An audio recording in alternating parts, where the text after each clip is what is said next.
So let's talk about derivatives and rates of change. Derivatives are going to be ruling our lives for the next few weeks. In fact, calculus pretty much relies on them for everything. So let's discuss what a derivative is. I want to bring over a graph, actually a little animation from the book. This is just from the media in the book. And what a derivative is it's essentially the slope of the curve. So if you need to find the slope of the curve, like at this red point, a good approximation would be the tangent line to the curve. So what I'm going to do is over here on the right, I'll show you that the tangent line, if you magnify, if you zoom in, notice that the box is getting smaller. If you zoom in, the tangent line gets very, very close to approximating the surface, the curve. So if I even move it to a part where the curve, it looks like it's really far away from the curve, if you zoom in, the tangent line really does approximate it pretty well. So if you need to find the slope of the curve, the tangent line is a good place to start. Now, why would I need to find the slope of the curve? Well, if you consider like a curve like this could be like stock market or some sort of cyclical process like predator-prey systems or something like that. And it's going to be important that you are able to find out what the maximum is and the minimum is. Like if you think this is going to be what the stock market's going to be doing in the next 24 hours, you might need to know next 12 hours, let's say, when to sell and when to buy. All right, so that would be helpful too. Now, the tangent line is also used to approximate curves. Notice that if you look on the right here at the magnification, even if it doesn't look like it's going to approximate it very well, the magnification shows you that it does. So notice how this function is it's not fun to deal with, this x e to the negative x. It would be easier if we could approximate it using some linear function instead. A linear function meaning some sort of line, okay? So if you can approximate an expression with a line instead, like y equals ax plus b or mx plus b, whatever, if you can approximate it with a line in a little interval, then it's a lot easier to work with. And we're going to do that a lot in Cal 2, maybe a little bit in Cal 1. Actually, I think this is in Cal 1 some. So let's get going with this and start out with what we need to do. So let me erase all this. Let me start with a problem here. I'm not going to do this here. What I really suggest you do is all of this here. I think this is in the book, but what I want to do is I want to rewrite the slope of a line the slope of a curve using a line, slope of a line. So let's draw a curve here, and let's suppose that point, like let's say that A is here, and x is somewhere over here. X is somewhere over here. So up from A and over is f of A, and up from x and over is f of x. Now, this point here, the first one is a f of a, and the second point is x f of x. Now, you know from the work that we did before that in order to find the slope of the tangent line, what we want to do is so let's draw a tangent line here. What we do is we find secant lines that approximate it on the way, all right? So what we could do here is draw secant line here, and another secant line we could draw is here. And so as you get closer and closer, the secant lines approximate the curve better and better. Let me show you an animation of this using one of the tools that we talked about before. So if you have your red dot as your the point where you're finding the slope of the tangent line. So these blue dots are going to approximate, these are going to be secant line. These blue dots are other points on the curve, and we're going to draw secant lines through them. And as the secant lines get closer and closer to the tangent line, the slopes get closer and closer together. So what I want you to notice is, don't look at all this here. I just want you to see the point is 1, 1, and we're finding the slope. The slope is going to be, let's see what the slope ends up being as we get closer and closer to from the blue dot to the red dot, we get closer and closer to the actual value of the slope, which is 2. So what they're giving us here is that the slope at the red dot is 2, that's up here, and the slope down here in blue is the slope between the blue dot and the red dot. And so as we get closer and closer, you look down here, it went from 3 and it's getting closer and closer to 2.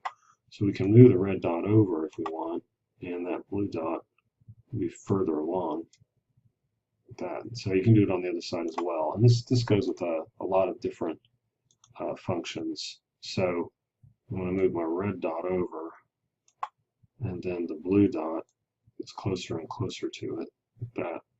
And so we get these secant lines get closer and closer to approximating the slope of the secant lines, get closer and closer to approximating the slope of the tangent lines. So we'll come all back to this in a minute. What I want to show you first, though, is I want to point out this formula right here. We're going to be using that in just a minute. So, in fact, I think we're going to derive it right here. So, let's get back to this. So, I'm drawing these other secant lines that are approaching the red line. And let's go ahead and find the slope of the 2 points. Let me get rid of some of this. There we go. So that's going to help us focus a little bit. Got rid of my red. All right, so the slope of the red line, which is the slope of the tangent line at A, will be y2 minus y1 over x2 minus x1, which is just, let's see, we have x1, x2, y2, and we have x1, y1. So we get f of x minus f of a all over x minus a. Now, as x gets closer and closer to a, that is a limit. As x gets closer and closer to a, the secant lines get closer and closer to the tangent line. So this secant line here in green is getting closer and closer to the red line as x is approaching a. So what we can do is we can say the slopes of these secant lines approach the slope of the tangent line using a limit process. So we take this and we take the limit as x goes to a of f of x minus f of a on top over x minus a, and this will be our slope of our tangent line. So slope of the tangent line at a of f of x. Okay, so that is one of the formulas. I really want you to memorize this. Okay, so memorize it, that we're going to be using today within this video. Now, if you want to see an example of this, let's go back to what we started with here. Let's look at f of x equals 4x squared, and let's find the slope of the tangent line at 1. All right, so let's do that example. So let's suppose, so for example, let me do this in blue. Suppose f of x is x squared. Then f of 1 is 1 squared. Oh, it was 4x squared. So 4x squared, so f of 1 is 4. So our graph looks like this. All right, so at 1 it was 4. And we were trying to find the slope of the tangent line there. All right, so we're gonna, okay, so one of the points, the one further out, let me draw that in green.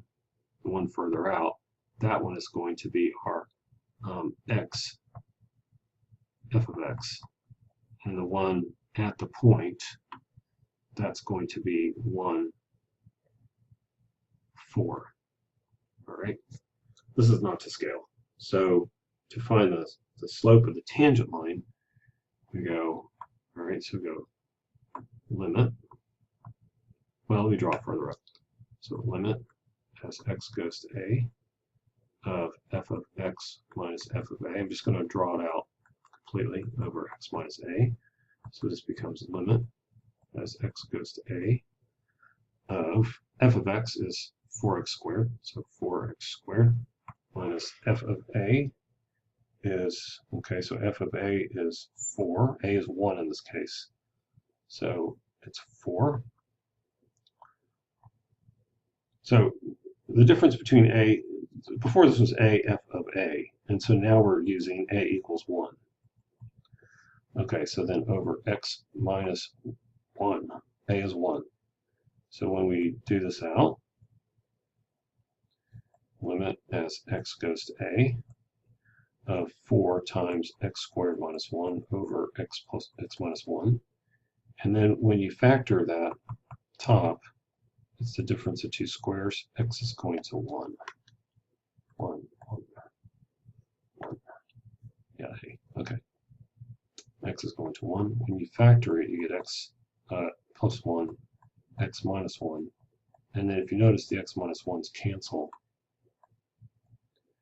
And we get limit as x goes to 1 of 4 times x plus 1. Now we can plug in 1. We couldn't plug in 1 before because we'd get 0 on the bottom.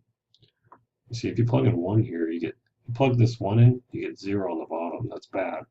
But now that's gone, and you can go ahead and plug in 1, and you get 4 times 1 plus 1 equals 8. Okay? So apparently, if you go back over here, the slope of this tangent line is 8. Slope is 8 of that tangent line. And if you do this little exercise here, you'll see that the slopes approach 8. If you do it, I would suggest, and you're going to have to do this on a test anyway, I would suggest you add in one more here. Try 0.999, comma, f of 0.9999. Okay, try that point as well for one of your Q's. This is Q, this is Q, this is Q, Q1, Q2, Q3, Q4. Okay. All right, anyway, so we found the slope to be 8, and this is how you do it. So you just look at secant lines and you see what their slopes are, and the slopes will approach the slope of the tangent line as the secant points get closer and closer.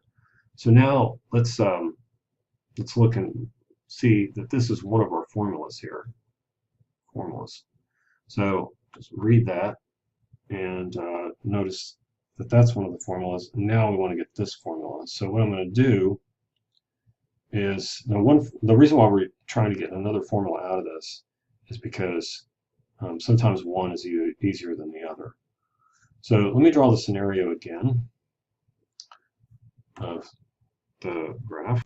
Okay, so here we are. So we have a f of a is one of the points, and then the other point is x f of x. Now, as x gets closer to a, all right, if we call this distance h, so h is the distance between x and a,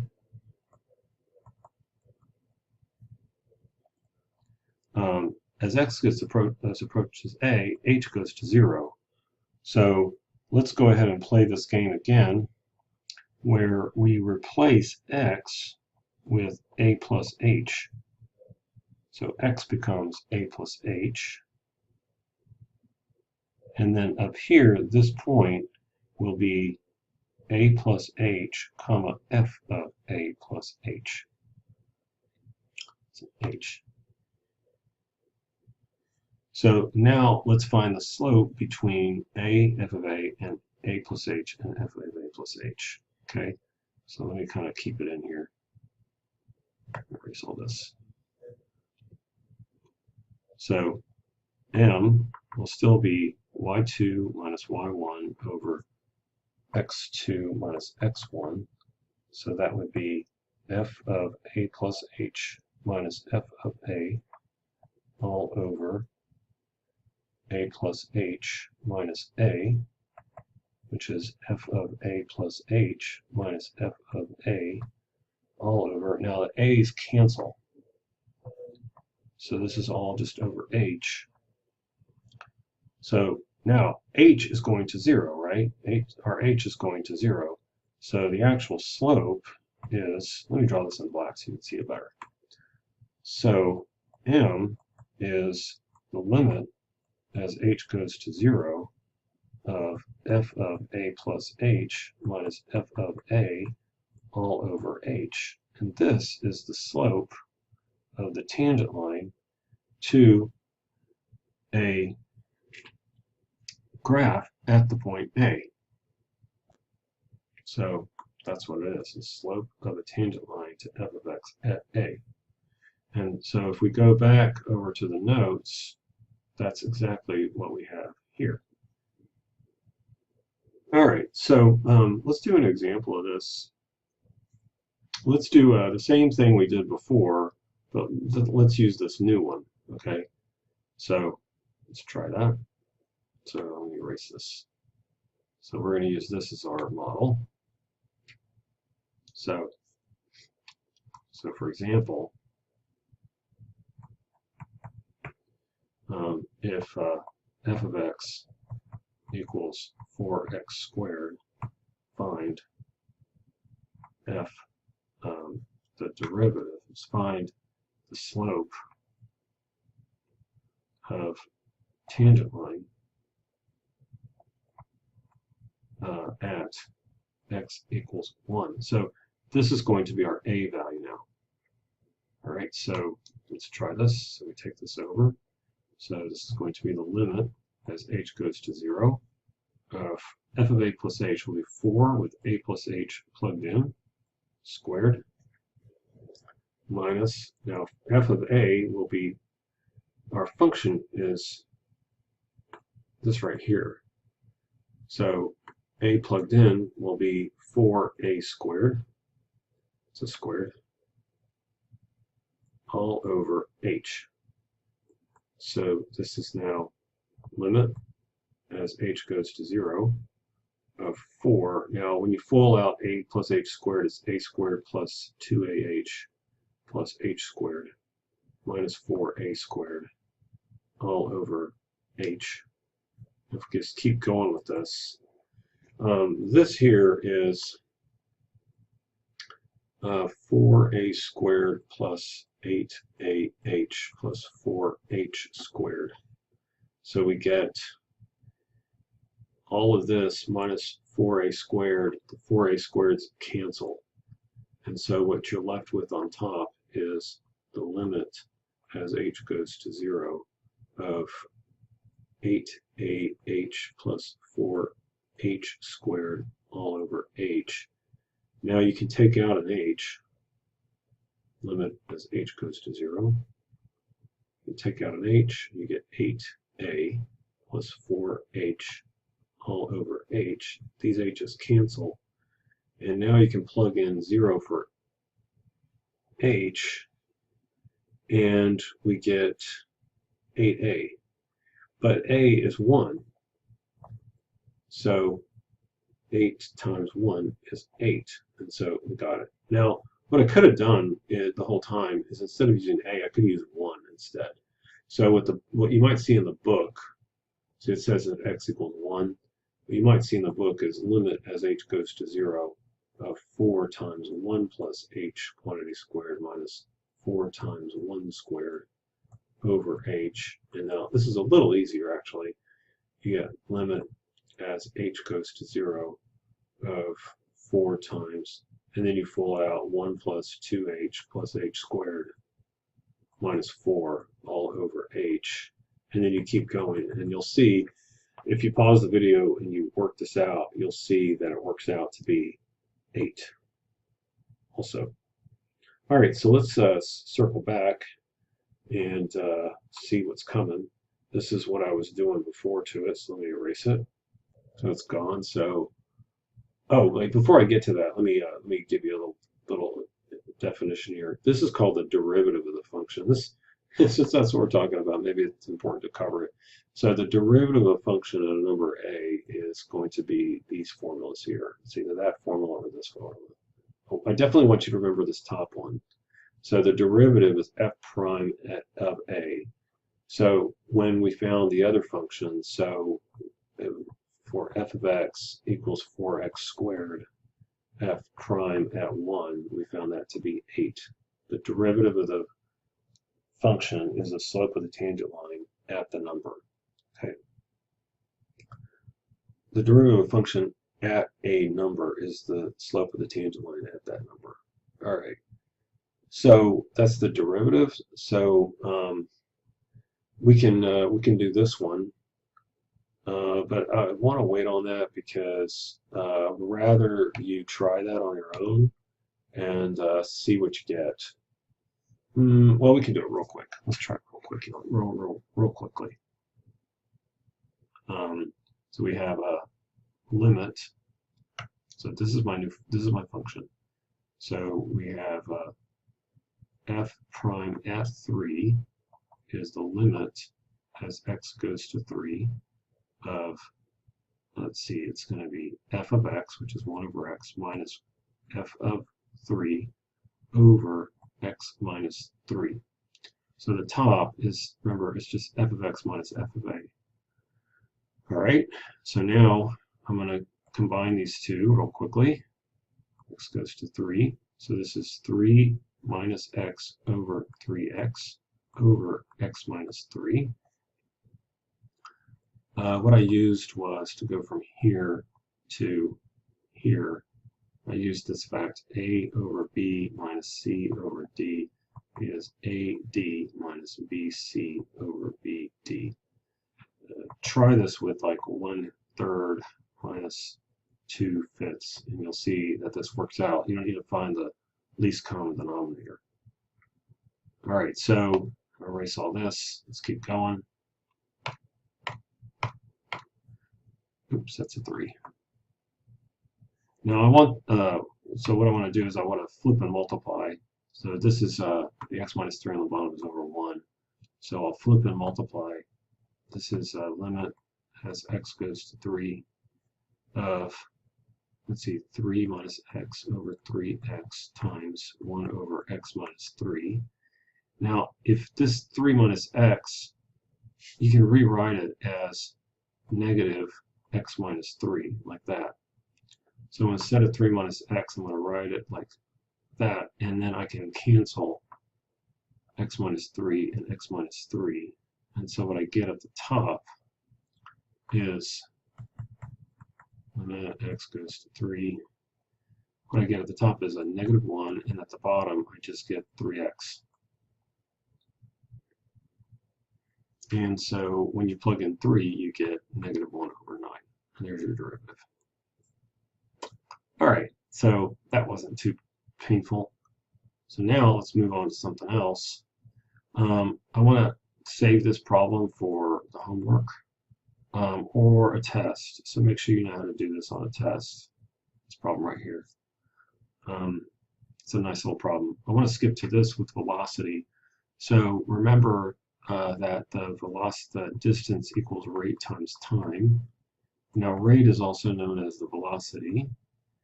And if I divide by time on both sides, I get velocity as the distance divided by the time. So it's going to be the change in distance over the change in time. So if you've gone 300 miles in 5 hours, that means you've gone 60 miles per hour. That's the velocity, right? So it's the change in distance over the change in time.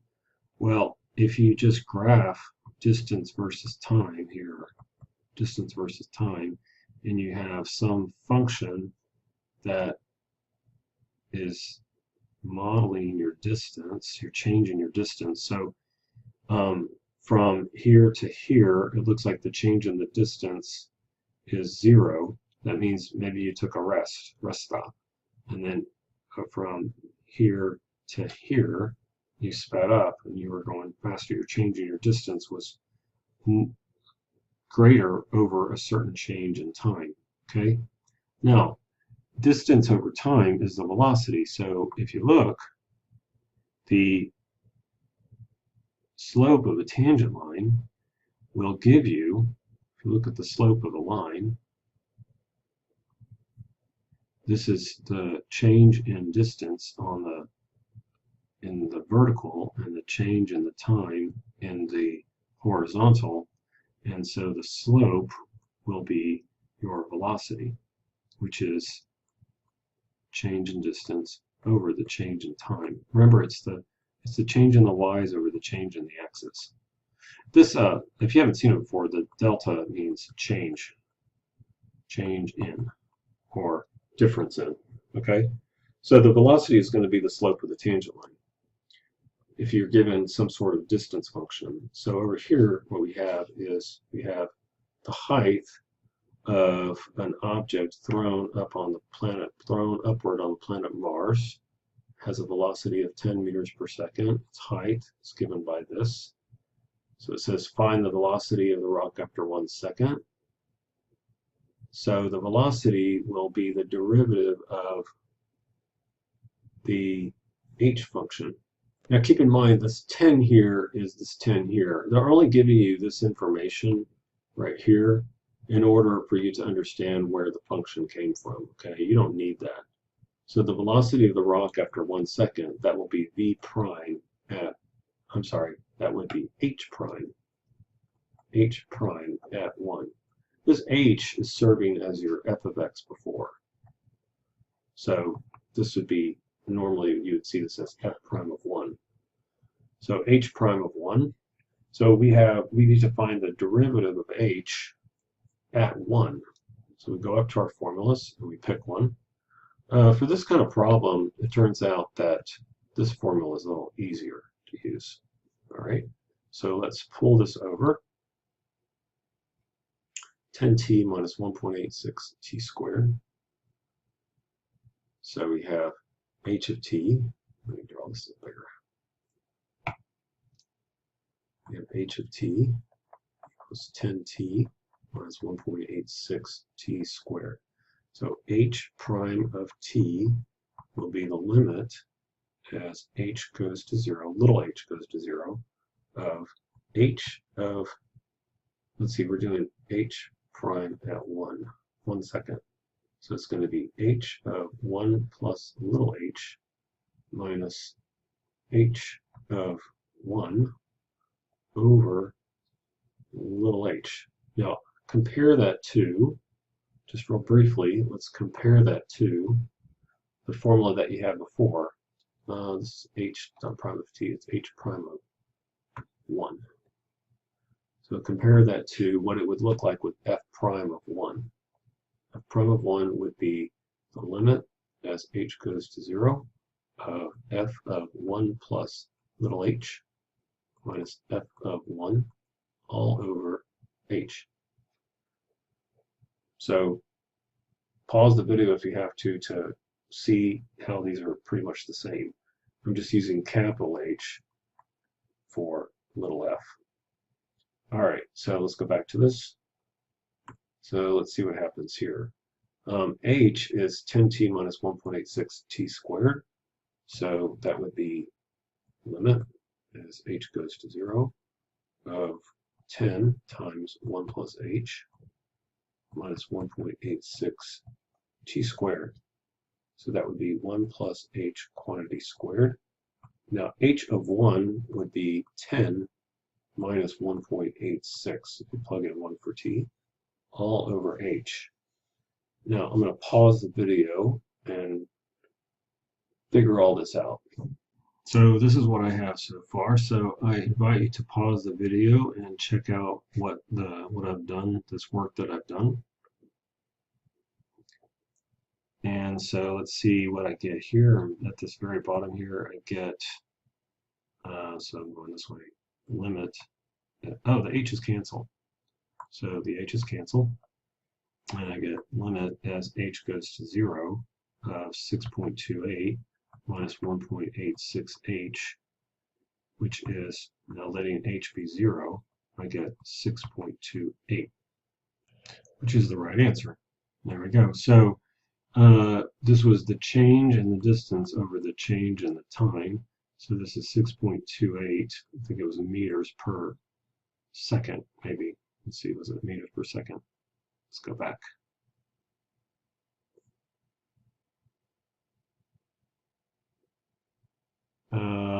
Height in meters per second. Yeah, velocities in meters per second. Okay. So find the velocity of the rock when t is a. So you go back up to this one right here if you want. And then this problem's going to be in either the homework or the test or both. And then when will the rock hit the surface? This is when h of t is equal to 0. And with what velocity will the rock hit the surface? Well, you have to find out when the rock hits the surface. You have a t value, so t equals some t value, t1. And so with what velocity? So that will be the velocity at t1, which would be the derivative of h at t1. Whatever you found for t1, plug that in. And you do the same business that we just did with 3. All right. Approximate the slope of the tangent line. This problem here, you would just use secant lines. Secant lines. Secants. Do that. That's not that bad. And then this is basically the same thing. So same as before. So that's a good primer on the derivative at a point.